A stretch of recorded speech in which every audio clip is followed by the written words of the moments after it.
오늘 설교 제목 한번 따라합시다. 세상에 가장 필요한 것은 복음이다.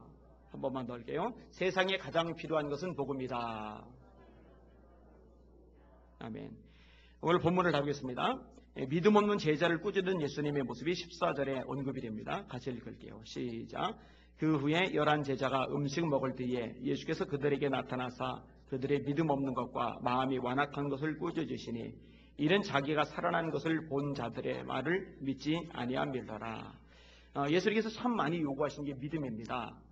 마태복음 9장에 보면은요, 두 맹인이 예수님을 따라다니는 장면이 나옵니다. 다윗의 자손이 우리를 불쌍히 여기소서. 예수님께서 그들에게 물으세요. 내가 능히 이 일을 할 줄을 믿느냐? 지금 앞을 못 봐요. 그래서 더듬으면서 다녀요. 지팡이로 뚜덕이면서 다녀요. 근데 예수님이 물어보시는 거예요. 소경으로 산 두 명의 사람에게 내가 능히 너희들 눈을 뜨게 할 수 있는 줄 믿느냐? 그랬더니 두 명이 대답을 합니다. 주여 그러하오이다. 예수님께서 그 말을 듣자마자 눈을 이렇게 만지작 거리세요. 그러더니 이렇게 말씀하십니다. 너희 믿음대로 되라. 믿음대로 되라는 말은 뭐예요? 믿음이 있으면 뜨는 거고 믿음이 없으면 안 뜨는 거고 믿음이 절반만 있으면 절반만 뜨겠죠. 너희 믿음대로 되라. 성경이 뭐라고 말씀하시냐? 그 눈들이 밝아진지라. 이렇게 말씀을 해주고 있어요. 여러분 마태복음 15장에 보면은요, 이방 여인이 등장을 합니다. 수로버니게 여인. 딸 때문에 가슴 아래를 내요. 왜냐면 딸이 귀신 들렸거든요. 물 속에도 들어가고 불 속에도 들어가고 물에 들어가면 익사하고 불에 들어가면 화상을 입겠죠.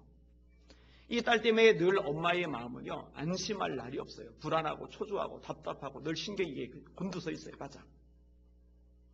그러다 예수님에 대한 소식을 들었어요. 예수님이 두루와 시돈 지방으로 오셨다는 얘기를 들으신 거예요.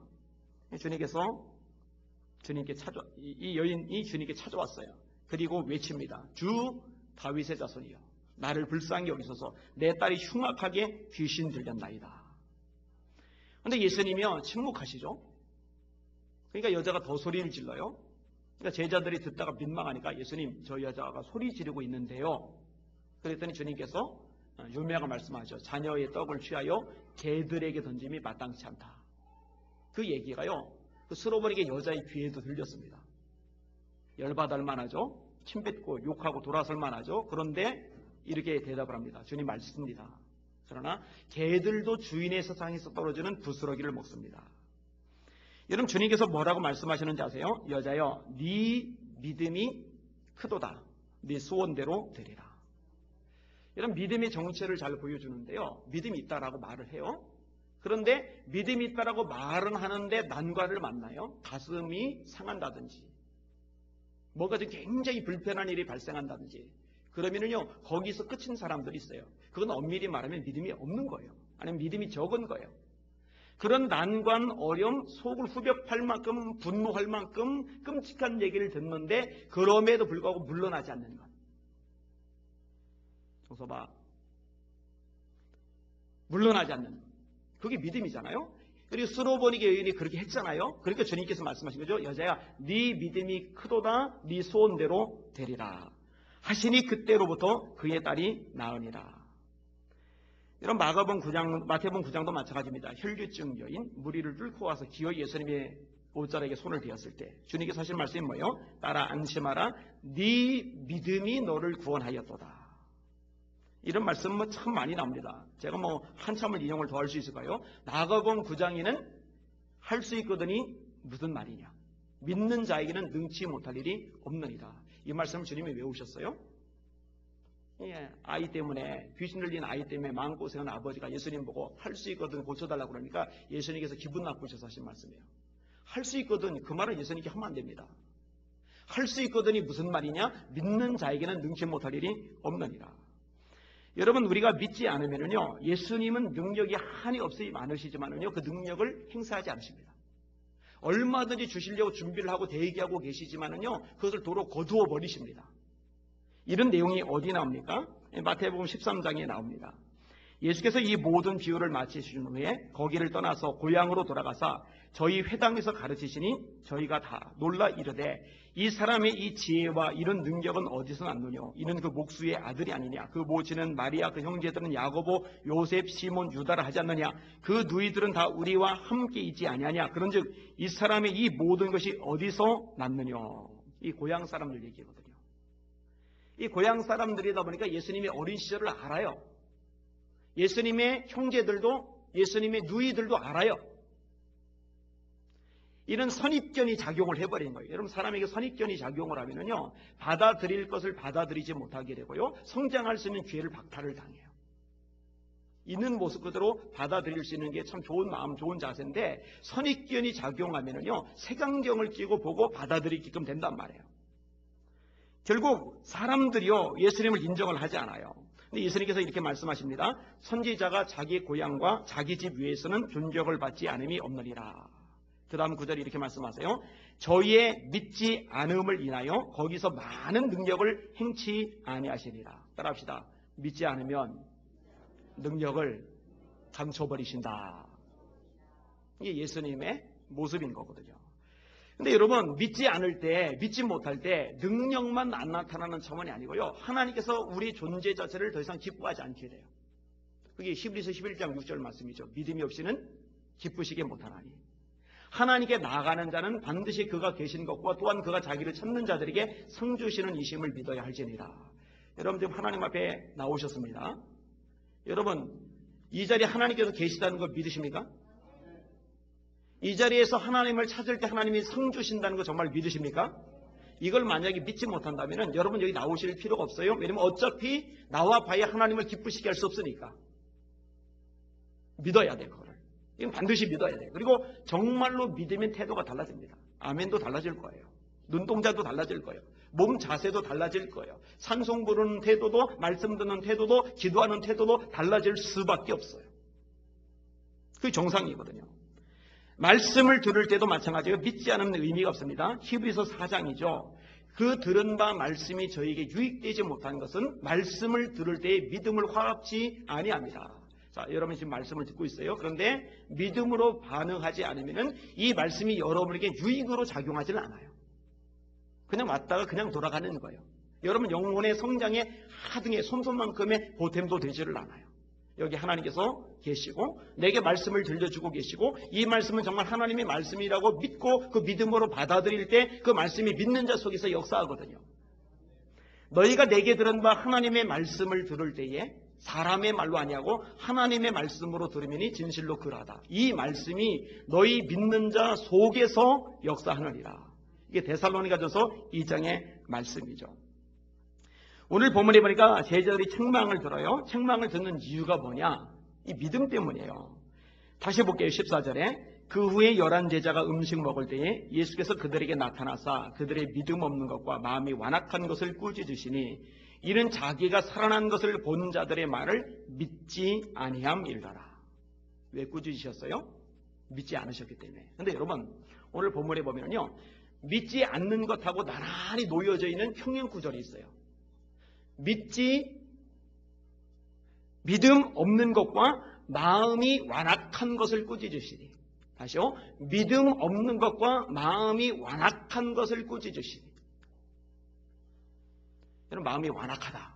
이거 굉장히 안 좋은 표현이죠. 마음이 완악하다. 저 사람 마음이 완악한 사람이야. 이건 정말 최악의 표현입니다. 근데 그 구절이 무엇과 나란히 있다고요? 믿음 없는 것과. 여러분 하나님께서 우리가 믿음으로 반응하지 않을 때 그것을 어떻게 보신다고요? 완악한 것으로 보세요. 이런 패턴이요 구약 성경에서도 발견이 되어집니다. 민수기 14장에 12명의 정탐꾼이 가나안을 정탐하고 왔죠. 10명이 악평을 합니다. 이 악평의 영향을 받지 말아야 되는데 받아요. 참 이상의 사람은요, 이 긍정적인 것, 믿음 있는 것, 그리고 적극적인 것, 이런 것에 영향을 받기보다 이 부정적인 것에 영향을 더 많이 받아요. 여호수아 갈렙은 그들이 우리 밥이라고 가서 취하자고 여기에 영향을 받아서 으쌰 하자 하면 얼마나 좋겠어요. 근데 하자 여기에 영향을 받는 게 아니라 안 된다 틀렸다 글렀다 끝났다 여기에 영향을 받아요. 우린 죽었다. 우린 메뚜기다. 그러니까 백성들이 밤 밤새도록 통곡하면서 난리가 벌어진 거예요. 해서는 안 될 소리를 해요. 온 회중에 그들에게 이르되, 모세 아론보고 하는 말이죠. 우리가 애굽 땅에서 죽었거나 이 광야에서 죽었으면 좋았을 것을. 여러분들 그러죠. 차라리 확 죽는 게 좋겠어. 그거 굉장히 악한 소리인 거 아세요? 너무 힘들어서 그래. 아니요. 악한 거야, 악한 거. 우리가 광야에서 죽었거나 애굽에서 죽었으면 좋았을 것을. 이딴 소리나 하고 있어요. 어찌하여 여호와가 우리를 그 땅으로 인도하여 칼에 쓰러지게 하려 하는가? 우리 처자가 사로잡히리니 애굽으로 돌아가는 것이 낫지 아니하랴. 그리고 또 뭐라고 말해요? 우리가 한 지휘관을 세우고 애굽으로 돌아가자. 모세 갈아치우겠다는 거예요. 자기들이 본대. 하나님이 세운 사람을 갈아치우겠대요. 세상에. 간이 배밖에 남았어요. 여러분, 하나님께서요 뭐라고 말씀하시는지 아십니까? 여호와께서 모세에게 이르시되, 이 백성이 어느 때까지 나를 멸시하겠느냐? 내가 그들 중에 많은 이적을 행하였으나 어느 때까지 나를 믿지 않겠느냐? 내가 전염병으로 그들을 쳐서 멸하고 네게 그들보다 더 크고 강한 나라를 이루게 하리라. 여기도 이제 평행구가 나와요. 어느 때까지 나를 멸시하겠느냐 하는 말하고, 어느 때까지 나를 믿지 않아야 하겠느냐? 어느 때까지 나를 믿지 않겠느냐? 어느 때까지 나를 멸시하겠느냐? 같은 얘기라는 얘기예요. 아까는 믿음 없는 것과 마음이 완악한 것. 여러분, 마음이 완악한 거 뭐가 그래요? 믿음 없는 게 마음이 완악한 거예요. 여러분, 하나님을 멸시하는 게 뭐가 멸시하는 거예요? 하나님께서 말씀하시는 그 말씀을 안 믿는 게 그 하나님 멸시하고 하나님 무시하는 거예요. 여러분, 믿음 없는 거 회개하시길 바랍니다. 그래서 성경은 말씀하고 있어요. 따라합시다. 믿음으로 하지 아니한 모든 것이 죄니라. 그러니까 믿음 없는 사람은요, 교회 중직되면 절대로 안 돼요. 그런 사람이 교회를 망가뜨려요. 믿음 없는 사람은 리더 되면 안 돼요. 믿음 없는 사람이 구역장 되고 믿음 없는 사람들이 기관장 되면요, 그 기관, 그 구역은 말아먹는 거예요. 왜냐하면 하나님을 멸시하는 사람이 구역장, 기관장 하고 있는 거니까.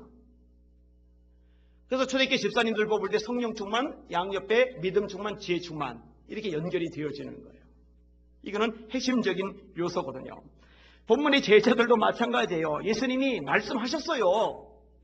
순한 예고라고 그러죠. 몇 번 하셨어요? 3번.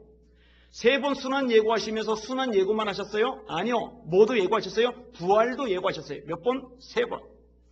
예를 들어 마가복음 10장에 주님이 이렇게 말씀하십니다. 보라, 우리가 예루살렘에 올라가노니 인자가, 당시를 가리키는 거예요. 인자가 대제사장들과 서기관들에게 넘기움에 저희가 죽이기로 결단하고 이방인들에게 넘겨 죽이고 그들은 능욕하며 침뱉으며 채찍질하고 죽일 것이니. 이거 그대로 됐죠. 능욕했어요. 팍 하고 침뱉었어요. 채찍질을 했어요. 그리고 죽였어요. 그대로 됐어요. 제자들 이거 그대로 다 봤어요. 말씀하신 대로. 그 다음 그들이 뭐냐? 죽일 것이니 저는 3일 만에 살아나리라. 그럼 이 말씀을 정말 믿었으면은 예수님의 부활도 믿을 수 있는 거죠. 예수님이 부활했다고 먼저 보고 말한 사람들의 말도 믿을 수 있는 거죠. 그런데 안 믿는 거예요. 못 믿는 거예요. 그것을 완악하다라고 이야기하는 겁니다. 사랑하는 성도 여러분, 여러분들이 다른 것들은 혹시 몰라도 하나님의 말씀은 100% 믿으실 수 있기를 주의 이름으로 축원합니다.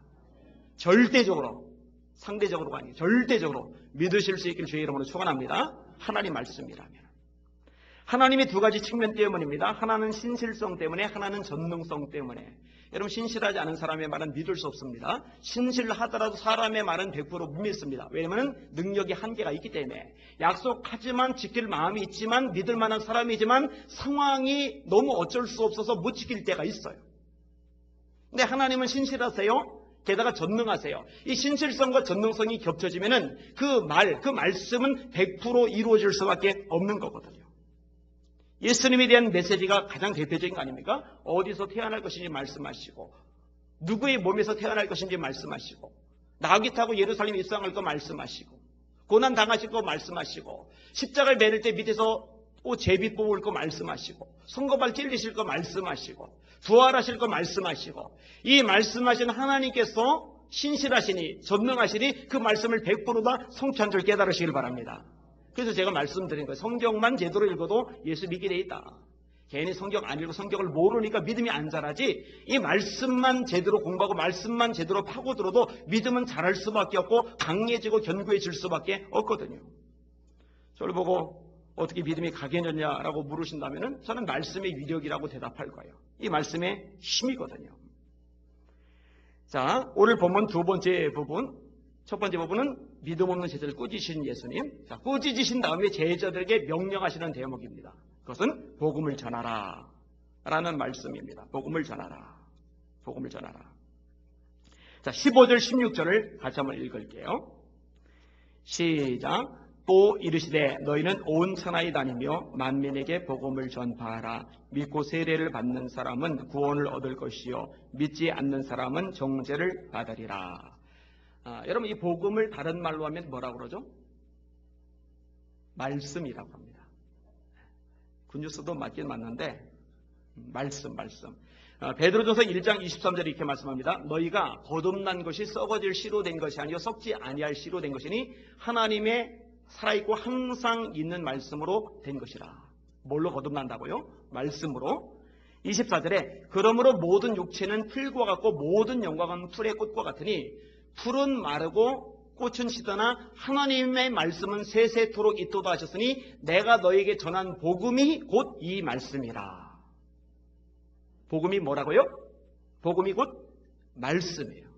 따라합시다. 복음이 말씀이다. 말씀이 복음이다. 그래서요, 복음을 전파하라라는 말씀을 다른 말로 말씀을 전파하라로 바꿔도 돼요. 그래서 바울 사도가 디모데후서 4장 이렇게 말씀합니다. 하나님 앞과 살아있는 자와 죽은 자를 심판하실 그리스도 예수 앞에서 그의 나타나실 것과 그의 나라를 두고 엄히 명하노니 너는 말씀을 전파하라. 때를 얻든지 못 얻든지 항상 힘쓰라. 범사에 오래 참음과 가르침으로 경책하며 경계하며 권하라. 딴 데는 복음을 전파라고 되어 있는데 거기서는 또 말씀을 전파라 이렇게 바꿔도 돼요. 왜냐하면 말씀이 곧 복음이니까. 그럼 복음이 뭐예요? 말씀이 뭐예요? 예수님입니다. 예수님. 로마서 1장 말씀이죠. 복음은 곧 하나님이 그의 아들에 관하여 성경에 미리 약속하신 것이라. 육신으로는 다윗의 혈통에서 나셨고 성결의 영으로는 죽은 가운데서 부활하여 하나님의 아들로 인정되셨으니 복음이 뭐라고요? 예수님에 대한 거라고요. 예수님이 복음이란 말이에요. 그러면은 말씀이 예수님입니까? 예, 맞아요. 복음이 예수님이면 복음이 말씀이니 복음이 예수님이시죠. 말씀이 또 예수님이시죠. 맞아요? 예, 맞아요. 요한복음 1장이죠. 태초에 말씀이 계시리라. 이 말씀이 하나님과 함께 계셨으니 이 말씀은 곧 하나님이시라. 그가 태초에 하나님과 함께 계셨고 만물이 그로 말미암아 지은 바 되었으니 지으신 것이 하나도 그가 없이는 된 것이 없느니라. 14절에 그 말씀이 육신이 되어 사람이 되어 우리 가운데 거심에 말씀이 사람이 되어 육신이 되어 우리 가운데 거심에 누구에게요? 예수님. 우리가 그 영광을 보니 아버지 독생자의 영광이요 은혜와 진리가 충만하더라. 결국 복음은 말씀, 말씀은 예수님, 예수님은 복음, 예수님은 말씀. 같은 얘기예요. 말씀을 전파하라, 복음을 전파하라, 예수를 전파하라. 똑같은 얘기란 말입니다. 그럼 왜 복음을 전해야 합니까? 예수님을 믿어야, 복음을 믿어야, 말씀을 믿어야 구원받기 때문이에요. 오늘 본문에 말씀하죠. 믿고 세례를 받는 사람은 구원을 얻을 것이요 믿지 않는 사람은 정죄를 받으리라. 요한복음 1장 12절에 이렇게 말씀합니다. 거기는 예수님이죠. 영접하는 자 곧 그 이름을 믿는 자들에게는 하나님의 자녀가 되는 권세를 주셨으니 이는 혈통으로나 육정으로나 사람의 뜻으로는 하지 아니하고 오직 하나님께로서만 자들입니다. 요한복음 3장에 주님이 이렇게 말씀하십니다. 모세가 광야에서 뱀을 든 것 같이 인자도 들려야 하리니 이는 저를 믿는 자마다 영생을 얻게 하려 하심이라. 하나님이 세상을 이처럼 사랑하사 독생자를 주셨으니 이는 저를 예수를 믿는 자마다 멸망치 않고 영생을 얻게 하려 하심이니라. 여러분, 예수님을 믿어야 구원받습니다. 그럼 왜 예수님을 믿어야 구원받습니까? 두 가지 측면에서 설명이 가능합니다. 사실 제가 오늘 전하는 이 설교는요, 이번 주일날 관악구에 수십여 개의 감리교단 교회들이 모여서 연합집회를 열어요. 전도집회요. 그때 제가 설교를 할 본문을 오늘 미리 준비를 했어요. 그러니까 사실 우리게 성도들은요, 제가 여기저기 뭐 대학도 있고 뭐 연합집회도 있고 청소년 연합집회도 있고 이런 데서 전하는 메시지를 먼저 듣는 성도들이에요. 감사해야 되는데 사실은. 자, 왜 예수님을 믿어야 구원받는가? 두 가지 측면에서 하나는 이 죄라는 측면에서 생각해 볼 수 있고 하나는 생명이라는 측면에서 생각을 해볼 수 있어요. 이런 죄라는 측면에서 사람이 왜 죽는다고 그랬어요? 죄 때문에. 병 들어서 아니라고 그랬어요. 사고 때문에 아니라고 그랬어요. 나이 들어서 죽는 거 아니라고 했어요. 죄 때문에 죽습니다. 죄 때문에 죽음이 사람을 찾아온 거예요. 아담이 선악과 따먹은 것 때문에, 불순종한 것 때문에 너는 흙이니 흙으로 돌아갈지어다. 모든 사람이 죄를 범하였으며 하나님의 영광에 이르지 못하더니, 로마서 3장 23절이죠. 죄인 아닌 사람 없어요. 의인은 없어요. 로마서 3장 10절이죠. 의인은 없나니 하나도 없으며 다 치우쳐 한 가지로 무익하게 되고 선을 행하는 자는 없나니 하나도 없도다. 로마서 5장 12절에 말씀합니다. 한 사람으로 말미암아 죄가 세상에 들어오고 죄로 말미암아 사망이 왔나니 이와 같이 모든 사람이 죄를 지었으므로, 죄 안 지은 사람 아무도 없다는 얘기예요. 모든 사람이 죄를 지었으므로 사망이, 죽음이 모든 사람에게 이르렀느니라. 왜 모두가 다 죽느냐? 모두가 다 죄인이기 때문에. 그리고 이게 죽은 다음에 심판이 있단 말이에요. 이게 히브리서 9장 27절 말씀이죠. 한 번 죽는 것은 사람에게 정하신 것이요 그 후에는 심판이 있으리니. 따라서 이 죄의 문제를 해결하지 않고 구원을 말하는 종교는요, 아무리 선한 일 많이 하고 구제 많이 해도 사기치는 겁니다.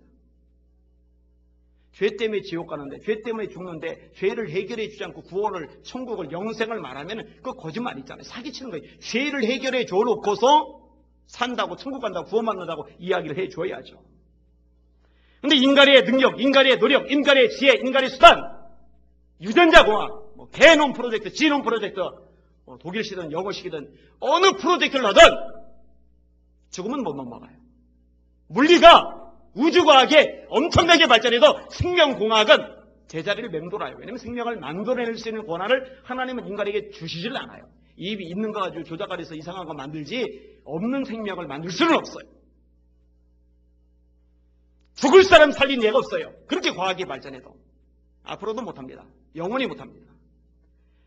따라서 해결하지 못하는 인생을 위해서 하나님의 아들 예수님이 친히 사람의 몸을 입고 이 세상에 오셨고 우리 모든 죄를 대신 짊어지고 십자가에 죽으시는 거예요. 그리고 이것조차도 구약에 이미 다 예언을 해놨죠. 약속을 해놨죠. 말씀을 해놨죠. 그 말씀을 100% 이루시는 거예요. 그게 이사야 53장 아닙니까? 그는 실로 우리의 질고를 지고 우리의 슬픔을 당하였거늘 우리는 생각하기를 그가 징벌을 받아서 하나님께 고난을 당한다였노라. 우리의 질고를 당한 거예요. 우리의 슬픔을 당한 거예요. 자신이 잘못한 게 아니에요. 우리 대신. 그가 찔림은 우리의 허물을 인하며 그가 상함은 우리의 죄악을 인합니다. 그가 징계를 받음으로 우리가 평화를 누리고 그가 채찍에 맞음으로 우리가 나음을 입었도다. 우리는 다 양 같아서 그릇 행하여 각기 제 길로 갔지만 하나님께서는 우리 무리의 죄악을 그에게 담당시키셨도다. 왜 복음을 믿어야 구원받아요? 이 죄를 해결해야 구원받는 겁니다. 죄를 해결할 분은 예수 그리스도인은 아무도 없으니까. 그래서 마지막 때요, 이 복음을 흐트러 놓으려고 해요. 왜냐면 마귀가 한 영혼이라도 구원 못 받고 지옥 가게 만들려고. 그래서 예수도 있고 못도 있고 예수만으로 모자라니까 딴 거 좀 추가해야 되고, 그래서 이단들이 나오는 거예요. 예수님으로 충분한데 예수님에다가 막 덧붙이는 거예요. 이만희가 나오질 않나, 박태선 같은 인간이 나오질 않나, 뭐 별의별 잡종들이 다 나오는 거예요. 예수만이. 자, 두 번째는 생명과 관련된 부분이에요.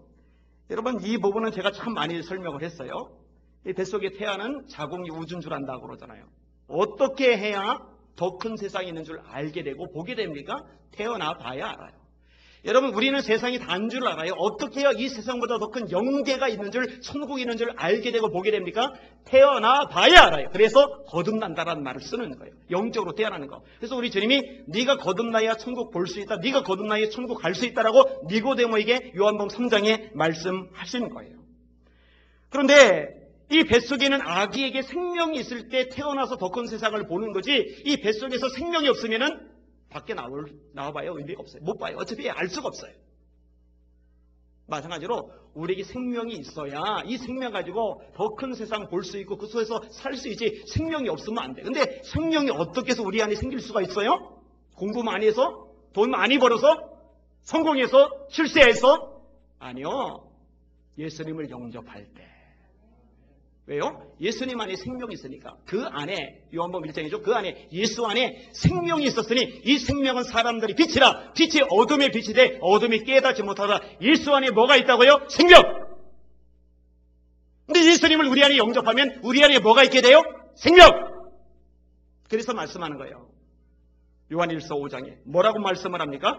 또 증거는 이것이니 하나님이 우리에게 영생을 주신 것과, 따라합시다. 하나님이 나에게 영생을 주셨다. 근데 영생을 어떻게 주셨느냐? 영생을 주신 것과 이 생명이 그의 아들 안에 있는 그것이라. 아들이 있는 자에게는 생명이 없고 하나님의 아들이 있는 자에게는 생명이 없느니라. 내가 하나님의 아들의 이름을 믿는 너에게 이것을 쓴 것은, 하나님의 아들 예수의 이름을 믿는 너에게 이것을 쓴 것은 왜 썼냐? 너희로 하여금 너에게 생명이 있음을 알게 하려 함이라. 할렐루야. 하나님의 아들 예수 안에 생명이 있고 그 예수님을 영접할 때 우리 안에 그 생명도 같이 들어오는 줄 깨달으시기를 바랍니다. 왜 복음을 믿어야, 말씀을 믿어야, 예수를 믿어야 구원받느냐? 죄의 측면에서 예수만이 죄를 사하세요. 죄를 사함 받아야 심판받지 않거든요. 예수를 우리 안에 영접해야 생명이 있어요. 이 생명이 있어야 천국을 볼 수 있고 들어갈 수가 있거든요. 그래서 예수 믿으라고 이야기하는 겁니다.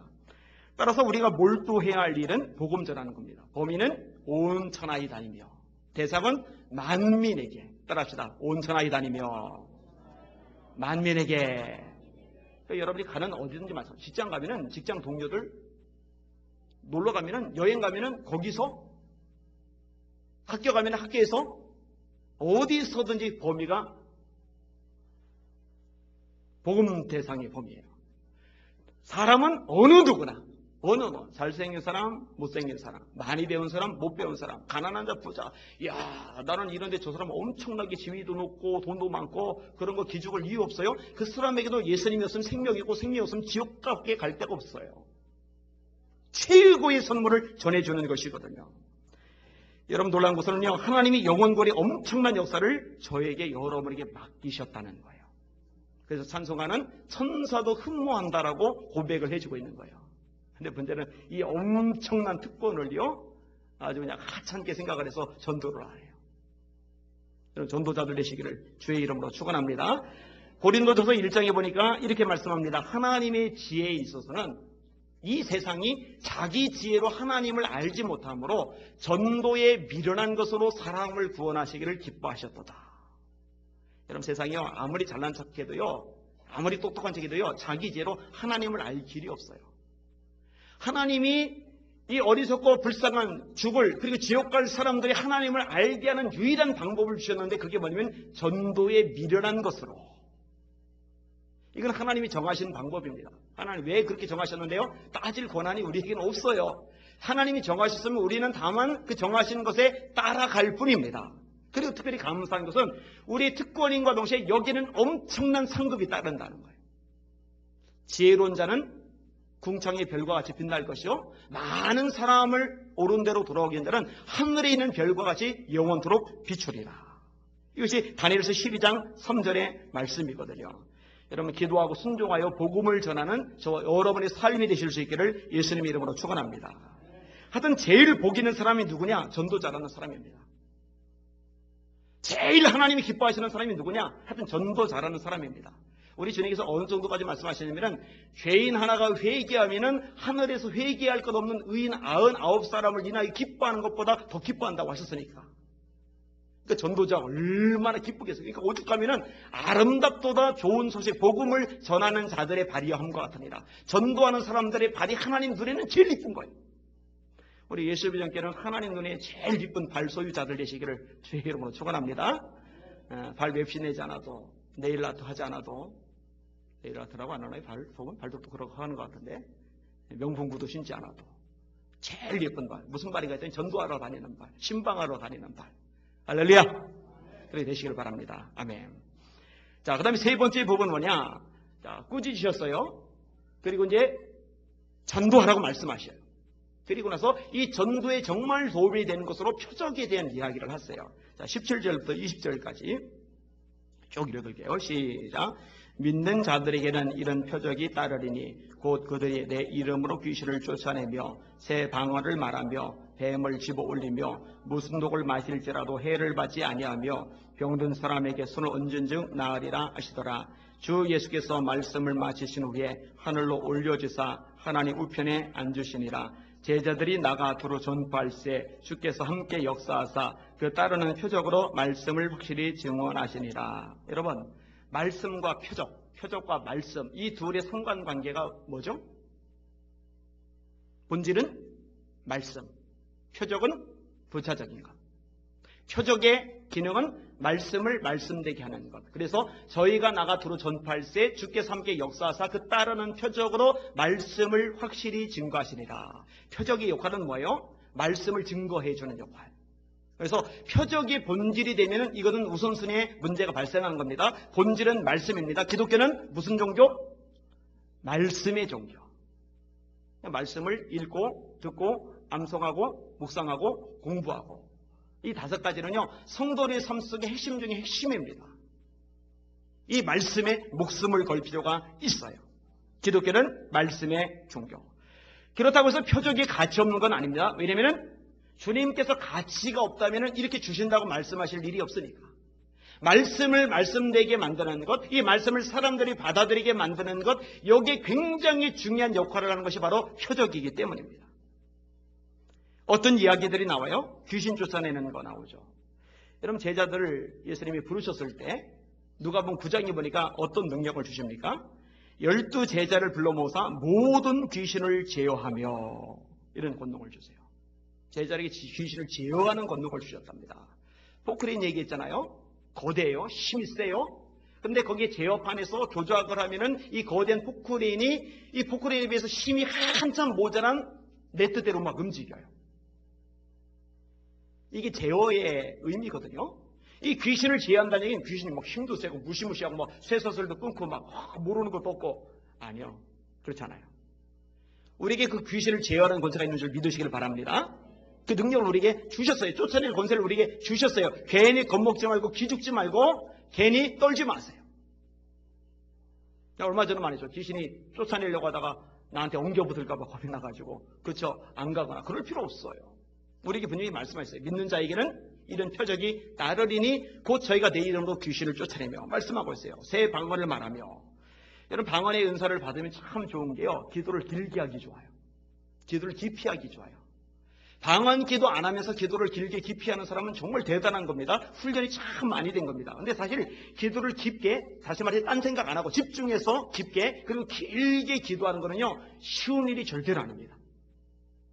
이게 쉬운 일이면 우리에게 벌써 1시간, 2시간, 3시간, 4시간 기도하는 사람 수두룩하게 생겼죠. 저도 이제서야 어느 한계를 넘어선 부분이 생겼거든요. 이제서야 생겼거든요. 근데 이게 오랜 세월 거치면서 겨우 이렇게 돼가고 있어요. 아무튼 이 방언 기도 참 좋아요. 게다가 이 방언의 은사와 더불어 통역의 은사를 받을 경우 마음도 같이 열매를 맺죠. 그게 고린도전서 14장 얘기입니다. 방언으로만 기도하고 무슨 말인지 모르면은 영은 열매를 맺는데 마음은 열매를 맺지 못해요. 영은 알아듣는데 마음은 알아듣지를 못해요. 그래서 공개적인 예배 석상에서는 방언할 경우 통역을 같이 하라고 그렇게 이야기를 해주죠. 왜냐하면 전부 다 방언으로 얘기를 해버리면 못 알아들어버리니까.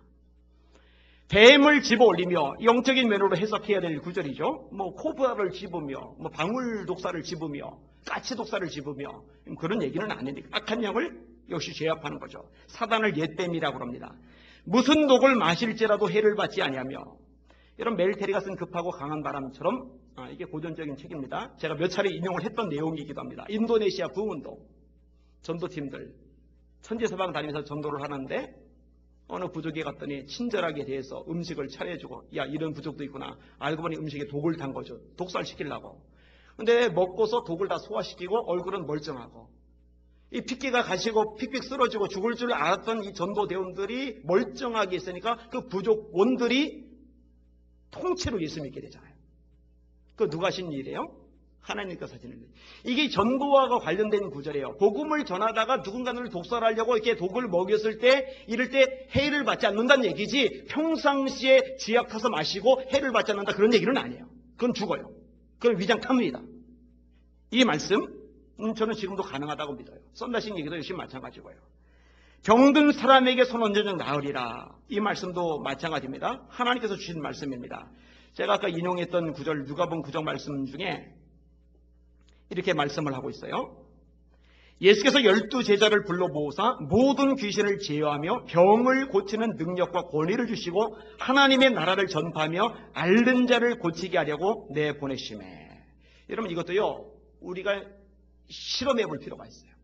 자, 누가 아파요? 아니면 죽을 병에 걸렸어요. 아니면 지금 심히 고통 가운데 빠졌어요.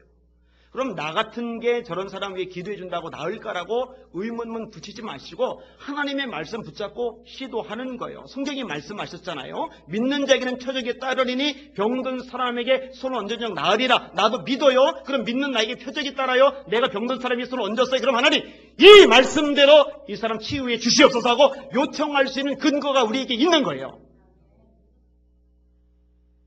물론 기도의 분량이 쌓이는 만큼 달라질 수는 있지만은 하나님께서 말씀하시는데 이것이 나하고 상관없는 것이냐? 미리 손 놓을 필요는 없다는 거죠. 그러니까 누군가 옆집 아기가 아파가지고 끙끙대거들랑 그냥 말지 마시고 가서 기도해 주세요. 안 낫거들랑 기도 도와하시고 낫거들랑 전도기회로 삼으시고 할렐루야. 이게 하나님의 말씀이거든요. 믿는 자에게는 이 표적이 따르리니 곧자기 내 이름으로 귀신을 쫓아내며 새 방언을 말하며 뱀을 집으며 무슨 독을 마실지라도 해를 받지 않으며 병든 사람에게 손을 든 즉 나으리라. 그런데 나중에 보니까 뒷부분에 보니까 제자들이 나가 두루 전파할세 주께서 역사하사 그 따르는 표적으로 말씀을 증거하시리라. 다시 말해 가만히 우리끼리 우리 교인끼리 우리 구역끼리 우리 기관끼리 모여있을 때가 아니라 나가서 두루 전파할 때 그때 하나님께서 표적을 나타나게 해주시는 거예요. 왜냐? 말씀을 증거하는 도구로서 표적을 주시는 것이기 때문에 전도할 때 이 표적이 가장 강력하게 나타나거든요. 그러니까 기도하고 나가 전하시고 전하시면서 필요하다면 치료해달라고 기도하시고 정서적으로 문제가 있다. 대놓고 귀신아 나가라 그러면 시험 확 들 수 있으니까 그럴 땐 속으로 귀신아 떠나갈지어다. 주눅 들게 만들고 밤중에 가위 들리게 만들고 영원히 막 번뇌에서 고통스럽게 만드는 이 어둠의 영들아 예수님의 이름에 떠나갈지어다 평강할지어다 선언도 하시고 이런 것들을 경험하면은 신앙생활이 참 역동적이 되고 재미있을 수밖에 없죠. 이 교회 자체가 다이나믹해질 수밖에 없죠. 그렇게 되실 수 있기를 예수님의 이름으로 축원합니다. 오늘 설교의 제목입니다. 따라합시다. 세상에 가장 필요한 것은 뭐라고요? 복음이다. 다시 한번 세상에 가장 필요한 것은 뭐라고요? 복음이에요. 복음. 예수님이에요. 말씀이에요. 왜? 예수님을 믿어야 죄사함 받고 심판을 피할 수 있으니까. 예수님을 믿어야 영생이 생겨서 천국에 들어갈 수가 있으니까. 이 복음을 전하는데 쓰라고 하나님이 표적을 주시는 줄 믿으시길 바랍니다. 순종하여 나갈 때 성령께서 역사하실 것입니다. 세상에 가장 필요한 것은 복음이다. 아멘. 기도하겠습니다. 하나님,